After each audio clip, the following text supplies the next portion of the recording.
Hey everyone, Joe Perrone here, and I have the honor and privilege of having a conversation with my uncle Tom Perrone today. Welcome, Tom Perrone. Joseph, thank you. I'm very honored.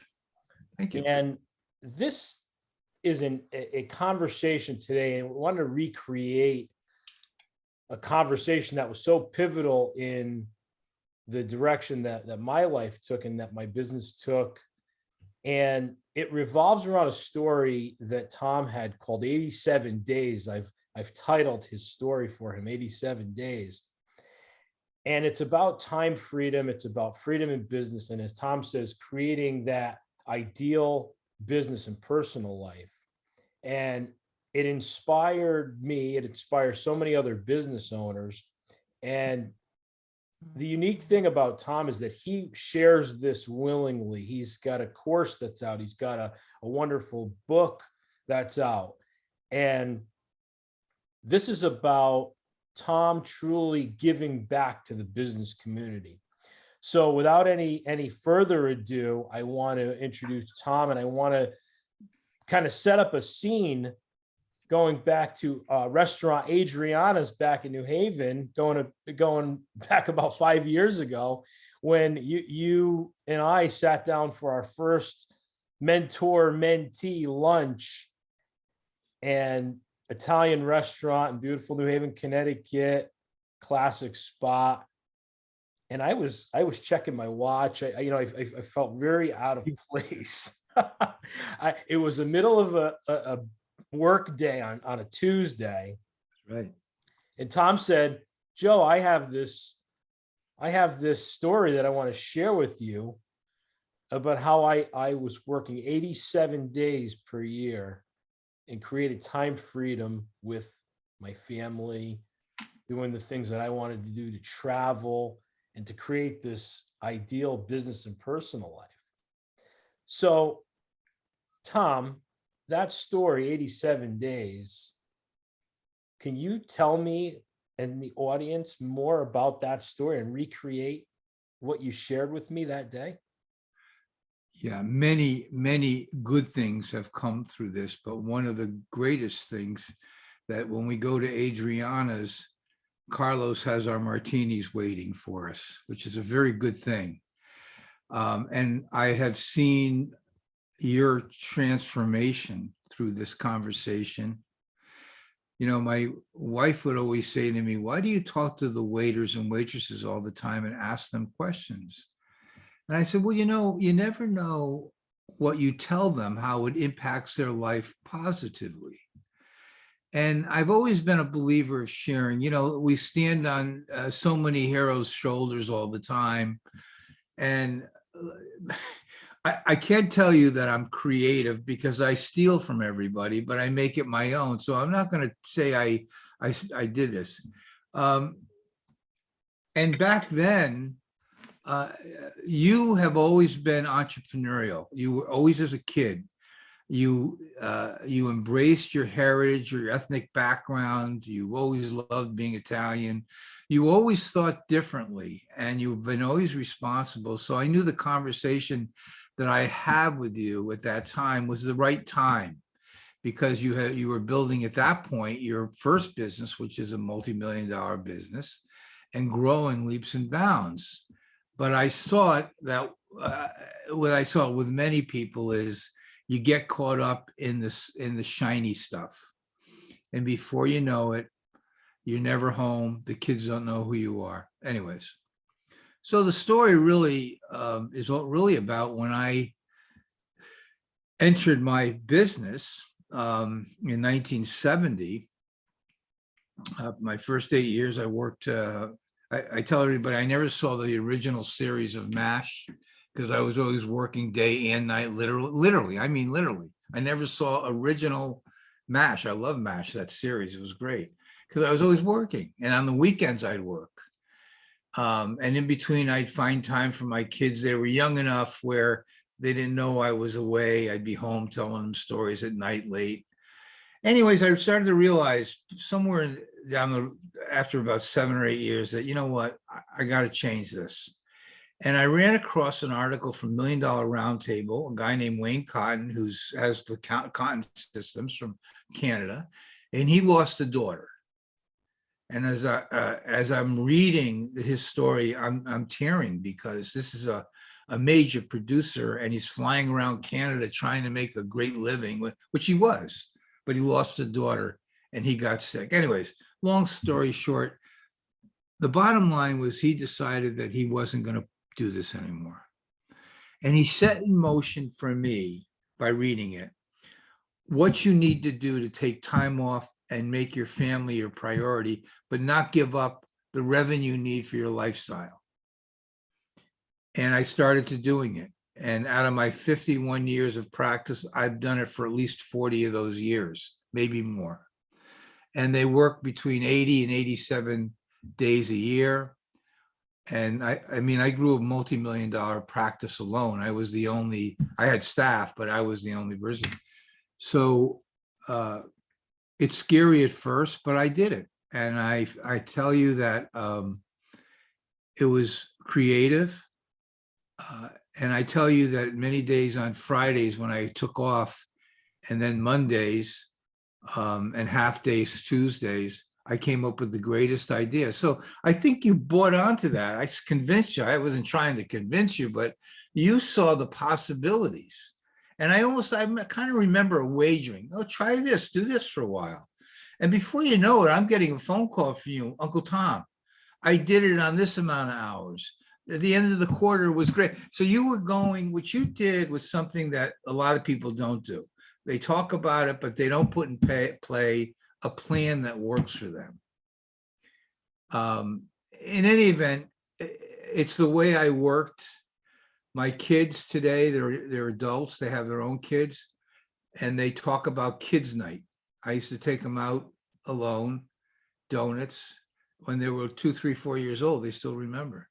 My son, every Friday, he got me all day. I'd put him on, I'd get up, work from 6 o'clock till 12 at home, get him off the bus from kindergarten, and we'd go bowling. I saw every kid movie you could find. I loved them.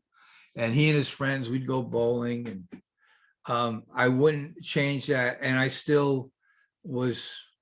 did very, very well, to the point where today I write my own ticket the way I want my life to be.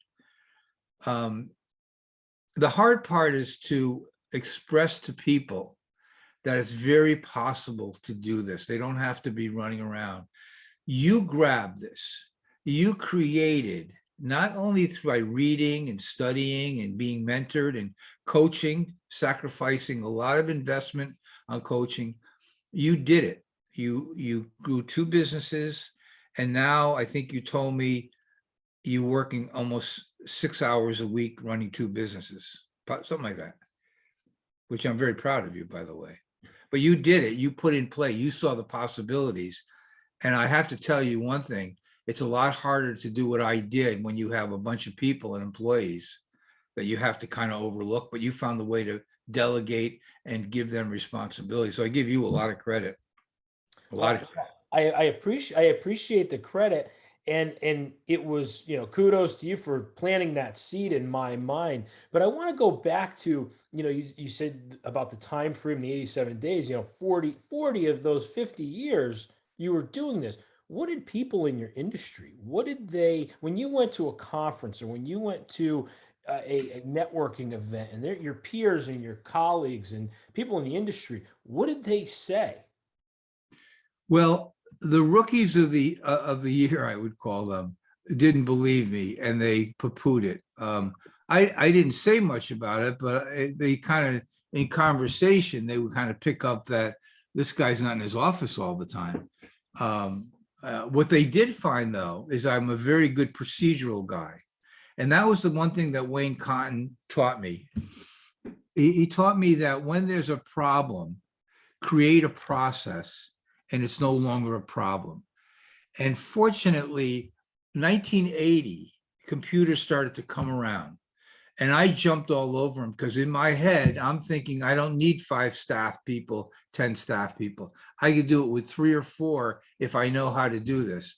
And I made the investment. It was huge, but I learned personally. I would get up and go to my office at 5 o'clock every morning for about 6 months to learn spreadsheets and stuff. So if I was going to take off that day, I get back by 10 o'clock and I'm done. But I learned it so well that I created programs and processes that worked for me that I even use today. But when I told people the difference, here's the difference. They'd listen, they liked it, but 1 out of 10, 1 out of 20 would actually do exactly what you did. Uh-huh. Okay, let's try this. It sounds great, but nobody's willing to pay the price because they're of fear. And if they did, I challenged everybody when in my book, I said, if you think this doesn't work for you, try it for 30 days and see how it changes your life. Well, talking about that fear, I remember when you first told me, I had a sinking feeling in my chest saying, I'm going to go back to my business partner and I'm going to say, hey, we're going to take days off and we're going to take time off. And I remember still sitting there, the lunch wasn't over, and I'm checking my watch. It was the first time that I had been out of the office for that extended period of time on a weekday. And I'm thinking to myself, okay, I have a business partner. I'm going to have to go back and explain what we're doing this for. And I know what your why was. Your why was your family. Your why was seeing your mentor, Wayne, share that story of loss for him and how it impacted him and how it impacted his business. That really sat with you, having a family, and translating that to me, and now learning this story, I'm not seeing myself through that lens at this moment in time. What I did find, though, was that here's somebody that I admire. Here's somebody that I know they're doing it. They're walking this talk. And I saw that spark of possibility for myself. So could you talk about that fear, like that initial fear when it's what are my colleagues going to say? What are my clients going to say? What's my family going to say? And how you break that to them to say, have the confidence and the boldness and overcome that fear. Because you're right. That's where the first obstacle is, after knowing that it's possible, is that fear. Can you talk about that? Yeah, definitely. I never worried about my colleagues. I didn't care. And I was a loner anyways. I have a lot of friends in my industry that I've been nice to. They've been nice to me, and I help them. But no big deal. My office, I think, was more surprised. But whenever I took a day off, I offered it to them. If I was taking it off, if I'm gonna be off on Fridays and Mondays, you don't have to work either. I'll pay you. But because you know what? I wanted them to love their job. I wanted them to say, this culture works for me because I get more out of them. They stay longer. The average person stay with me 35 years, 15 years, 20 years. I never had a problem with turnover. I treated them like my family. My clients, though, it was a little bit of a concern, but it was sort of like cooking a lobster, really. I started with taking Fridays off, and I wanted to only work 40 weeks a year. That was my goal, to make enough money, but I would take Fridays off. Okay. So that was for a year or 2 or 3, that worked really well. Then I went to Mondays. But what I did do, because I had processes in place, my clients knew I would tell them, these are the days you get to talk to me. On Tuesdays and Thursdays are our green days. Those are when I will talk to you all day long. But on Wednesday, no. And on Friday and Monday, absolutely no, and no weekends. But I will be there Tuesdays and Thursday. And I held to my part of the bargain. In my world, there's nothing so important where the emergency can't wait a day or two, right? And I had good staff. If they called on on a Wednesday that I wasn't there, or Friday, then maybe somebody was in the office, who knows? But I had to get my head wrapped around that whole thing. And believe it or not, some of the people that didn't like it, I fired, because it was more important for me and my family and how I was going to endure the next 50 years of my practice. You know, Norm Trainer, you know, I love dearly. He was my coach, and I would fly to Chicago every quarter on my dime.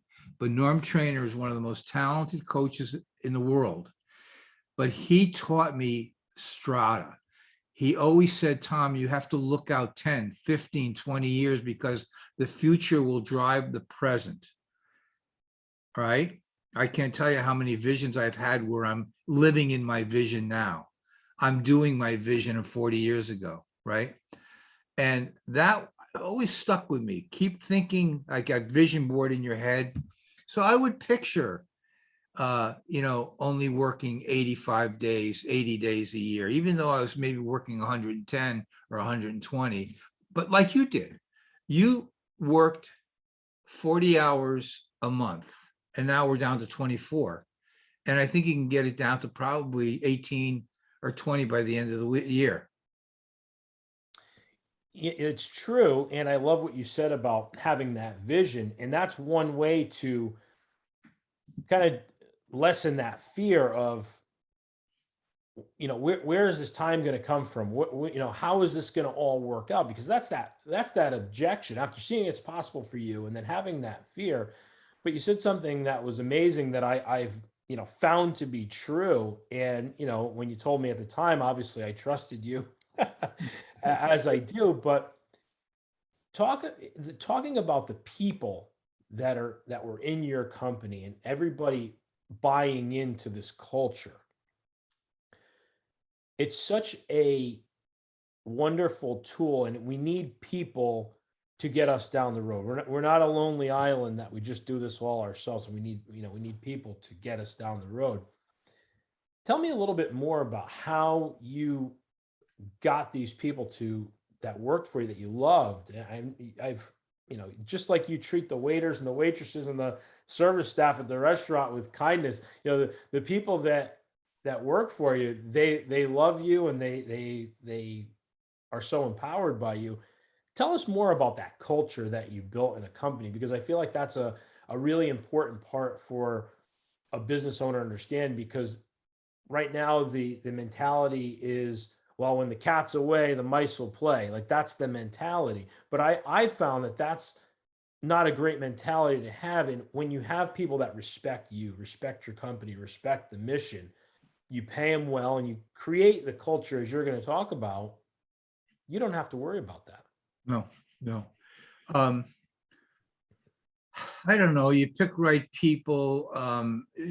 Somehow or another, when you throw it out to the universe and you have faith in the universe, I don't know how and there's that law of attraction, that kind of thing. And I think I could sit in front of anybody and get to know them for an hour and get a pretty good handle of who they are. Every once in a while, I'm fooled. No big deal. It doesn't change my life. So I think I have a good read on people, and I treat them very fairly. And, listen, did I have people that were talented? Yes. Did I have people that were using their full potential? No.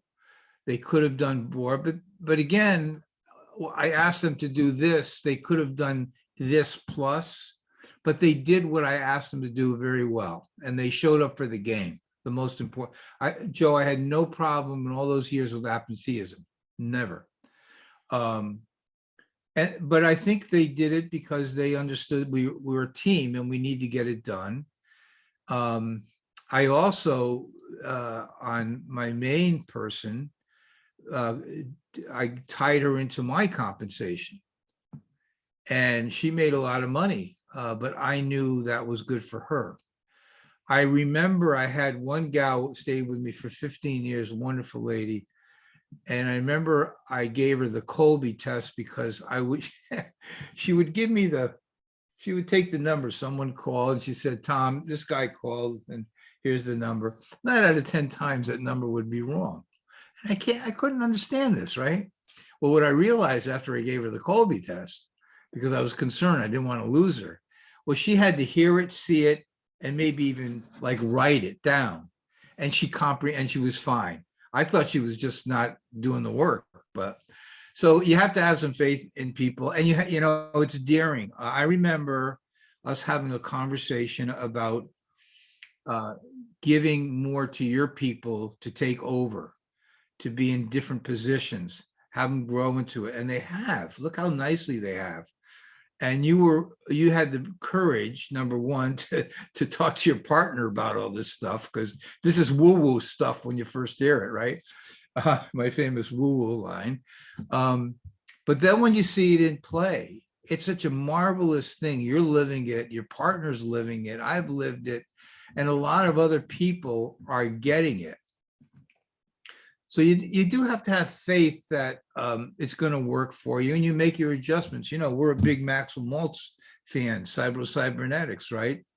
The visualization, how it's going to look, you know? And it's so interesting that, you know, when we talk about people and we talk about, you did the Colby test, it's really getting to know the people that you have and knowing what their strengths are, knowing what their weaknesses, knowing what they like doing, knowing what they don't like doing. And you did a phenomenal job and, you know, taught me about, you know, putting people in their strong suit, you know, making sure that you're always asking questions of people. And we've had success with moving people in different parts of the industry where they were technicians, then we moved them to the front, or they've moved from one business to another. And it served us really well because what somebody likes to do in year one, maybe in year five, they're looking to grow. They're looking to do something different. So when you say you're, you know, going back to the Colby test and learning about what their strengths and their weaknesses were, you know, you played everybody to their strong suit, and that served you well for those tasks that you needed done, that you didn't have to look over your shoulder anymore. That once it was one and done. If they made that mistake, you know what? It's okay. You're not good at it. You're not gonna, you know, beat them over the head with it, but you're gonna put them where they are good at and put them where they are set up to be successful. So that was something that I really took from you in our time and the ongoing time that we do have. And I want to move though, because one of my favorite things that you talk about, you talk about it on LinkedIn, you talk about it in your book, you talk about it in any chance that you get, and it's okay. We're in business to make a profit.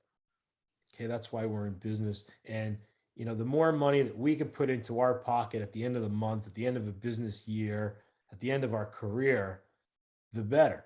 And a lot of that money is lost to taxes, to, you know, it flows out of the bucket. And that's one of my favorite things, that if you're a business owner out there and you're working really hard to make this money, if it's leaking out of your company, that's not good. And you're working for the tax man, you're working for, you know, different things that you shouldn't be working for. And that financial piece is something that you love to talk about. And that's what you built a career on.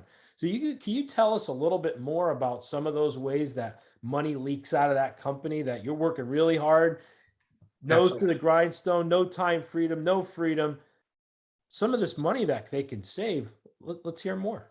Yeah. I'm a big believer of the business owner puts too much wealth in his business and doesn't know how to get it out, if he can get it out. I'm a big believer in an advisory team. In my book, I talk about that. One of the things I implemented very young was I was not an island unto myself. I invited the CPA, the attorney, and other advisors into my planning world for their client. What I found out, because I thought these guys were telling them all, you know, everything they should know. But guess what? The attorney had no idea about life insurance, executive benefits, some of the things that I do. The CPA was very limited on it. In other words, they would record history, but they don't have anything proactive. I'm amazed at how many CPAs have no idea how executive compensation works. And again, that's not their job. Their job is to be an accountant, to record history the right way. Very rarely are they out there a year ahead of themselves. It's always behind. Attorneys work with what you have in front of you, the documents. They keep you out of jail. They do the documents really well, but they're not really planners. So you need somebody as a quarterback to say, there's a lot of financial areas. I put it in 15 different areas. I call them one-page blueprints. And these are all the 15 areas of finance that could ruin your company, put you in bankruptcy. And it's important that a business owner realize what they don't know, because they don't know a lot. They know how to make it, but. So our world is really education. As a matter of fact, over the years now, as you know, I use videos. So I talk about brevity. Every business owner wants brevity. If you're going to give up time or money, the question is, what's in it for me? Well, I realized that early. And fortunately, I developed a lot of good technical skills with technology. And now my world is basically on short videos that they train themselves and have a conversation with me. And all I say, give me 2 hours a month, and within a year, I'll have you all fixed up. A lot better than weeks and weeks and weeks and weeks. Okay. And it's a lot cheaper.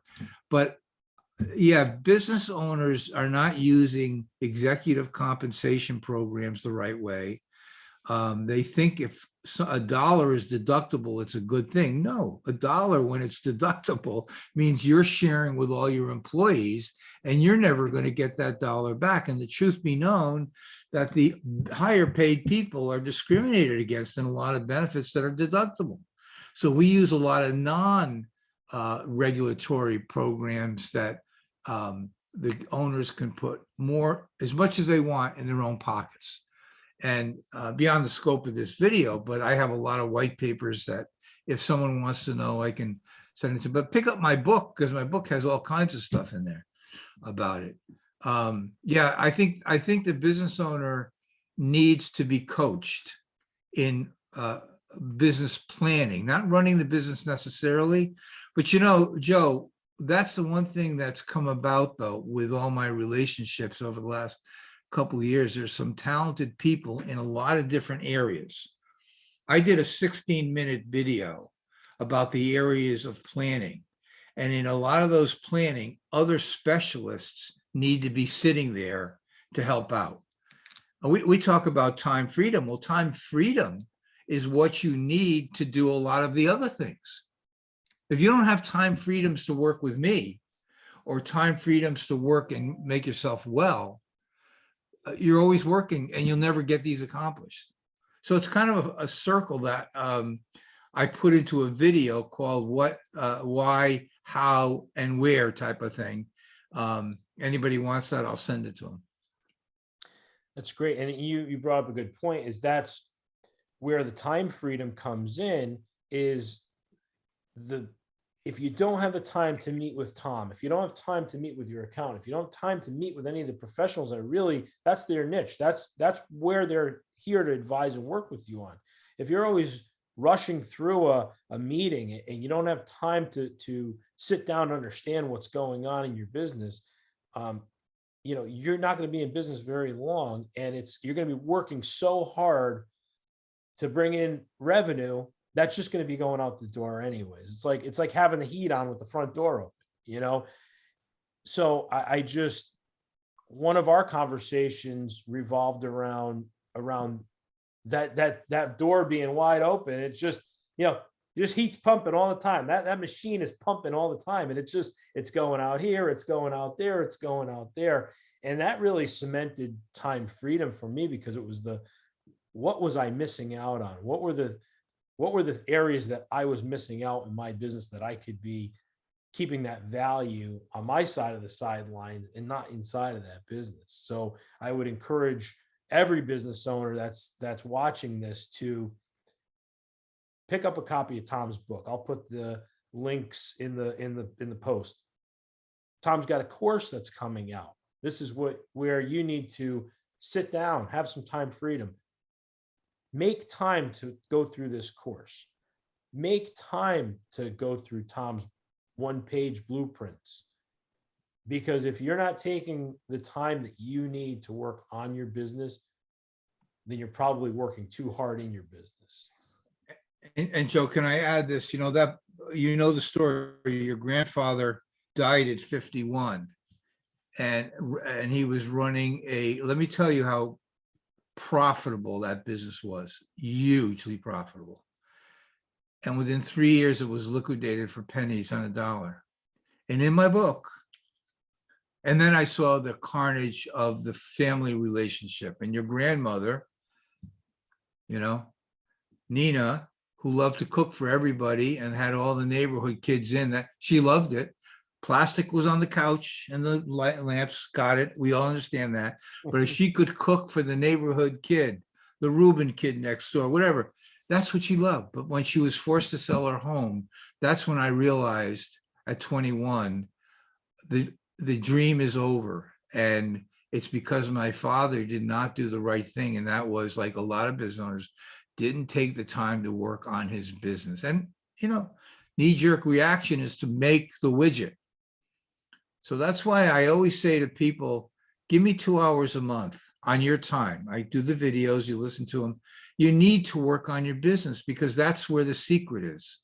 That's where you find the time. You do the right, and that's where the door shuts. If you work on your business and you take a look at the detail, you can shut the door. If you're not working on it, the heat's going out, you're losing a lot of meat. It's like if you're losing $20,000 a year, a month, right? And how much are you making on profit, on gross profit, right? Well, you got to do $200,000 of sales on a 10%, right? That's a lot of extra sales. So maybe you can shorten that down, right? So you've been in business 51 years. You've had time freedom for many number 40 plus years of that time. Yeah. Is there any regrets that you say, man, I wish I spent more time in my office. I wish I did this more in my business? Or could you honestly say to the people watching that the time freedom that you had in business, the time you spent with the kids' days, the movies, the time with your daughters, the time with your son, was it worth it? Well, when I'm with my children and we're together and I see how they adore me, they watch over me, they listen to what I say, they may not do it, and we never have any issues. Yeah, it was dealt for, because to me, the family, my family, my extended family is everything I wanted to. Excuse me. And I hear a lot of people say, yeah, but. Well, yeah, I know, yeah, but. Well, spend more time working on your business and you'll get the yeah, but, because that's the knee-jerk reaction. I need to make a certain amount of money. I remember when I was young in the business, my sales manager used to say to me, Perrone, how much are you going to make next year? I said, I don't know. I said, I can tell you the things I'm going to do to try to make money, but some of it's going to be luck to get there. But if I put in play a foundation, it should work out pretty well, or close enough, right? Well, that's the same thing with your business. You have to put in some kind of foundation, and there's rules that you want to keep, and you have to. I remember firing one of my biggest clients because he disrespected me. I was doing the right thing and being honest with him, and he was talking to everybody under the sun, but I was the one saving him taxes day in and day out. I finally fired him because, you know what? It was inconsistent of my standard in business. When a client told me something, I believed them, whatever it was. I didn't question it. You tell me this, but when I tell you as a client, this is what you should do, and you're out there looking for other things, that's disrespectful. So I have no problem firing the client that gives me the most. I have no problem with that, because I got to live another 30 years. I got to get to 102. That's a goal, 102. Then whatever happens, happens. And living that to 102, this is living on your beach, as you call it. This is living literally. He's got a beautiful beach view, and so you got to see the sunsets and the sunrises. Beautiful, sends me pictures. But for a business owner to live that life with that freedom where, if there's a problem client, they have the comfortability to say, you know what, no, this is not ideal for me. This is not the situation I want to be working under. I want to go to my kids' game. I want to go to my grandkids' recital. I want to fly and go see my grandkids. That's freedom, right? That's what you talk about, and that's what you've taught me. That's what you've taught others. That's what's in your book. And it's about truly taking ownership of your time and not letting it be sucked into your business, because that's the lowest common denominator to say, well, he's in his business, he's working really hard. It really requires that you get clear on what you do want. And that's what you've taught about clarity. Yeah, clarity, what you want. Even I remember calling you up about 4 years ago, and I said, I just read a good book called Release. And I spent 3 days on my patio out here. I had a couple of cigars here and there, working on going back to what I felt were the negatives in my life. My father dying, not making the baseball team. I'm a big athlete, things like staying back in second grade. Remember I told you about that, right?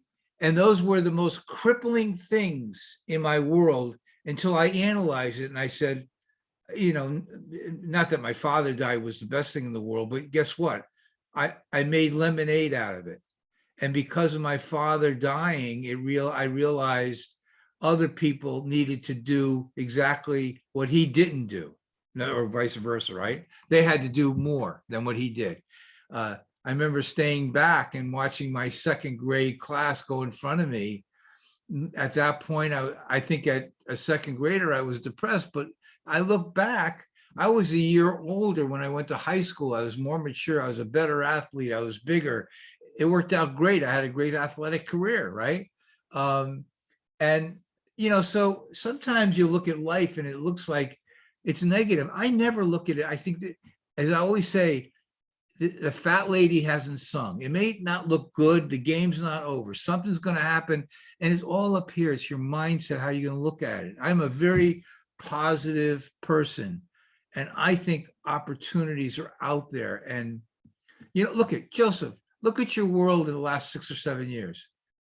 You've created 2 huge companies that are very valuable. Now you have a third company helping so many people do what we're talking about. I mean, 6 years ago, come on, we didn't, right? Yeah, wasn't in my vocabulary. Yeah, and it's so eye-opening when you see the possibilities, when you have those moments of clarity, that time freedom to work on your business, which is you. You're I'm Joe Perrone Incorporated. You're Tom Perrone Incorporated. It's the business of us. And no matter what we do in life, it's the business of us. We must protect this business, because if we're not 100%, as you know, and you've taught me, and we've all known this, if you're not 100%, nobody wants you at 80%, 75%, 60%. You're no good to anybody. So as you're getting that time freedom, you're getting that clarity. Life is firing for you on all cylinders, because you can go out, like you said, and create this new reality that you want, and have that vision and that psycho-cybernetics, that mental picture of what that looks like. And as your coach Norm Trainer had said, that strata, that 5 years, that 10 years, that 15 years, what does that look like? So it's amazing thing to share with a business owner. You have a good saying, and I like it, and it's absolutely right. When I hear people say, I don't have time to do this, I don't have, well, wait a minute. You had time to go get your 6-pack of beer. You had time to sit and watch the football game you wanted to, but you didn't have time to take your kid to ballet dancing, or you didn't have time to take off. And that's, I don't want to hear that. I'll give you time. I'll show you time, because when you go into business, it's not just for you and your ego. You got a family and people that depend on your success, and the fact that you're going to stay healthy and be productive. And if you're running 80 hours a week, Joe, you have a story. When you felt sick, that turned you around real quick. You were no good to anybody if you were going to kill, my father. Dreams were lost because he wasn't taking care of himself. But had he known me and I had coached him to take time off and had a system, he wouldn't have worked 80 hours. You wouldn't have done that. So I get discouraged when I hear people say that because I want to debate them. Because if I could do it, certainly anybody can do it. I agree. And I'm able to live that life now, thanks to, the lessons that you learned and imparted to me, and we share together. So, all right, Tom, you're a giver, and you inspire me to take a give first approach to business relationships.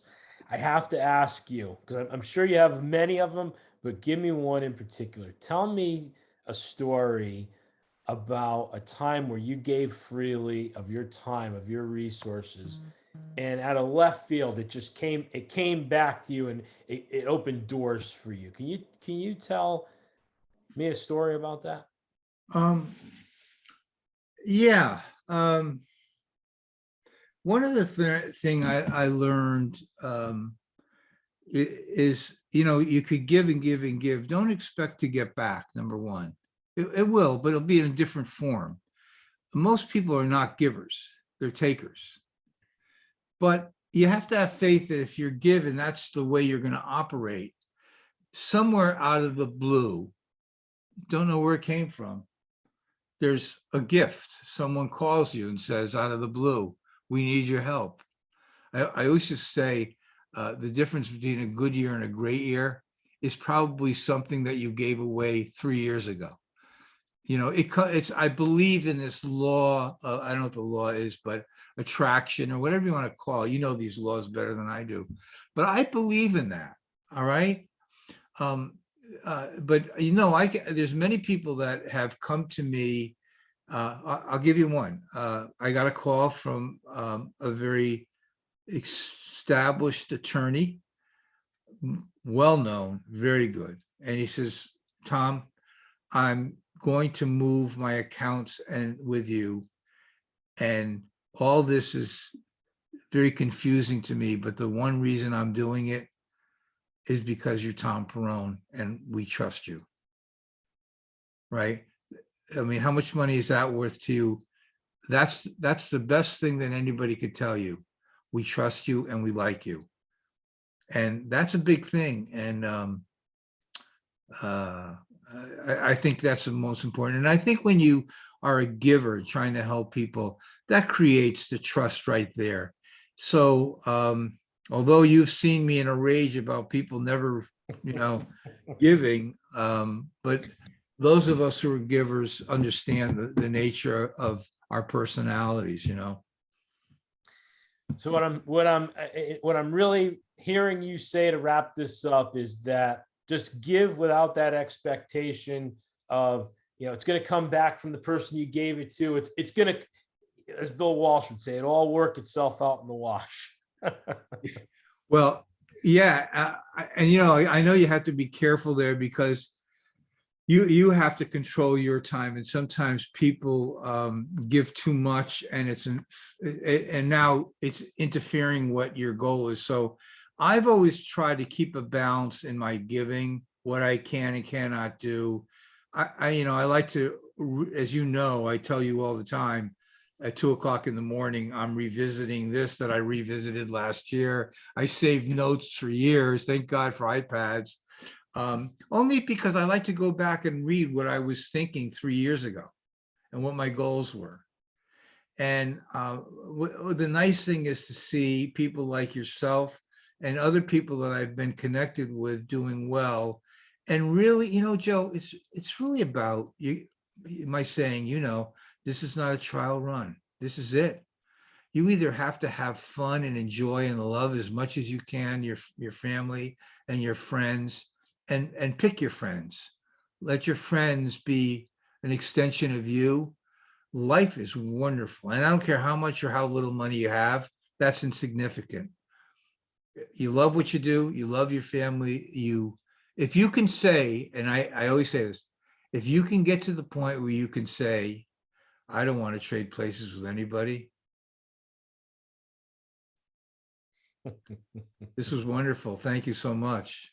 Well, Tom, it was my pleasure. I am honored to share this time with you, but honored to share the conversation that we're going to get this out and share this with other people, because this is the message.